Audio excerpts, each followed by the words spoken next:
Well, welcome to Take 10.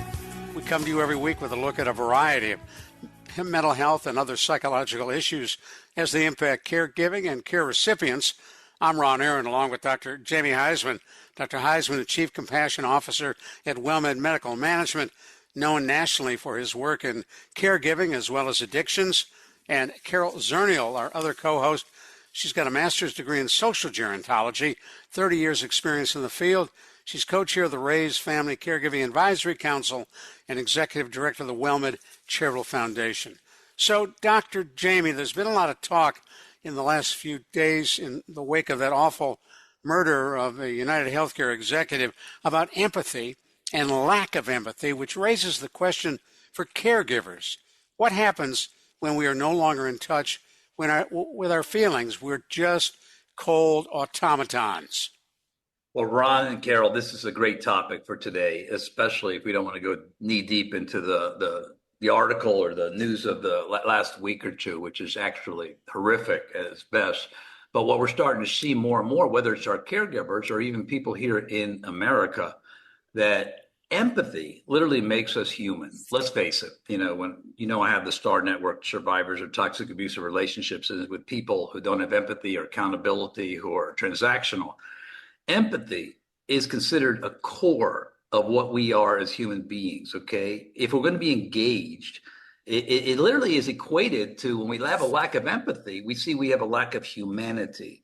So understand there that empathy is critical. It's what connects us. It really allows me to feel, Ron, what you're feeling. I know you were in the hospital, and I immediately went to the fact that I was once in the hospital for several days for an infection, and I feel your pain and I feel your recovery, and that's called empathy. So without that, it's very, very difficult to have these warm feelings for other people around us without that empathy. But I will say this clearly, as a psychologist, research is starting to show us literally that there is a decline, across the world right now in empathy. And it's clear, and the studies point to it, and it's pretty tragic. And I think it goes with the rise of internet, the rise of social media, and even now, soon to be, the rise of AI. Now, are some people more empathetic than others by birth? Automatically, that's who they are? We see that. It's a personality trait. When it goes even more than a personality trait, it can be the codependency, if you will. So a child could be very empathic, and that empathy may take them to understand somebody too much and want to help them too much and want to change them too much. So when I work with clients over the years, I say it's beautiful to have empathy. It's, being an empath is being a person with a lot of empathy, but you must have boundaries around the empathy. You must care enough about yourself to protect the empathy. Otherwise, the world will actually drain it out. However, beyond the world draining it out, we're starting to see technology drain it out and us become more and more detached. And like you said, Ron, a bit more automaton-like. Interesting to hear you talk about that. Go ahead, Carol. Well, I was just going to follow up because you said social media.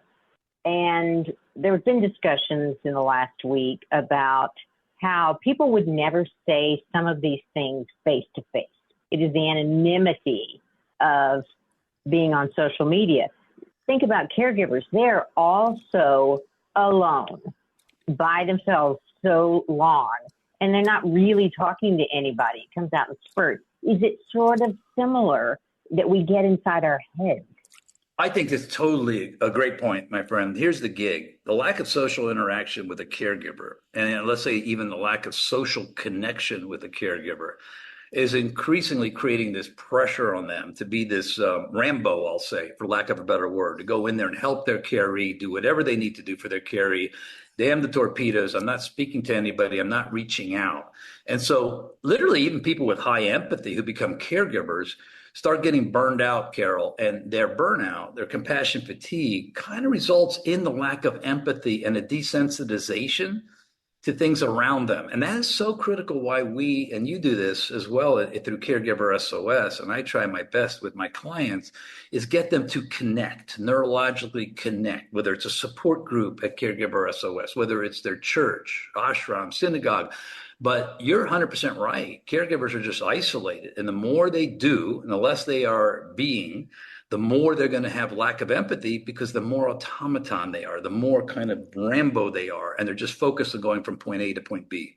Now, tell me in a minute what that lack of empathy does to that relationship with their caree. Before we do that, I want to let folks know who just joined us. You're listening to Take 10. I'm Ron Aaron, along with Dr. Jamie Huysman and Carol Zernial. We come to you every week with a look at a variety of mental health and related issues in caregiving.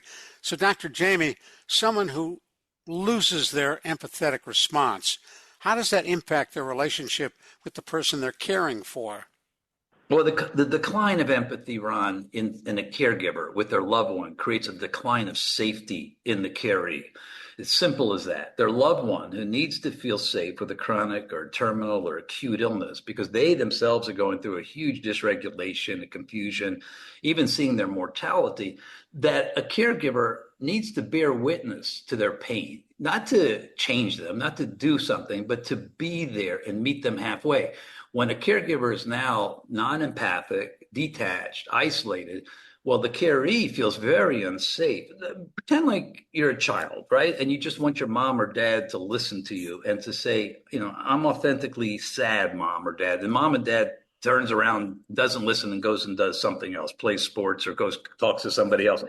It's exactly that. How does a child feel safe in an environment somebody doesn't listen to? Well, it's the same thing, Ron, with caregivers and caree. They just don't feel safe, they don't feel heard, and they don't feel they matter. And what does that do to them?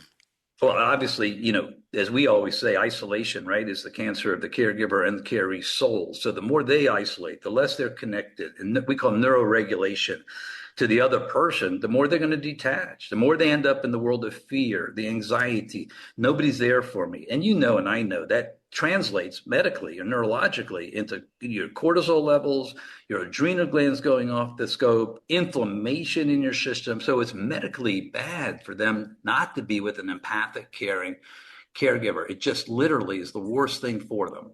And do you know you've lost it? If you're a caregiver, do you know you are no longer empathetic? And if you know that, how do you find it again? Well, Carol's right. And maybe Carol, who watches this all the time through the foundation, could also comment on this. But listen, that's called burnout. That's called compassion fatigue. That's called, I don't really give a damn anymore. I can't see straight. And so, yes, their knees usually will hit the ground. I'm hoping against hope their long distance caregivers or other caregivers are able to intervene on them in their churches, or people who know them are saying, look, you're just like sliding on the sea of nothingness and you're not helping anybody. Why don't you get some help? Why don't you, quote unquote, and I'll say it again, take your oxygen first. So how would you help yourself sort of break the ice, to break through this, I don't feel or care about anything? Well, Carol, if disconnection, which it is in society, creating this lack of empathy, and the studies are showing it, then connection, neuroregulation, is going to create the antidote. Obviously, the more, even if it's slow, like we always say, 3 steps forward, 2 backwards, the more you connect to other people. And that's the beauty of your support groups, that people going through the same type of thing, peer to peer, like our program at our foundation called Tarnon, the more you're going to start feeling a little bit better, being reinforced by the other person that this is the right path. And so if this connection is the key to lack of empathy, then reconnecting is the key to getting back on your feet. Well, and what I hear you saying is it's active. This is not a passive thing. You have to apply yourself and decide, I need to change. My situation needs to change. Yeah, it's engagement. I mean, let's all face it. When we're not engaged, we ourselves feel lost. I see that a lot in people who get retired, and I always get them into nonprofits or charities or say, guys, you have a phenomenal amount to offer.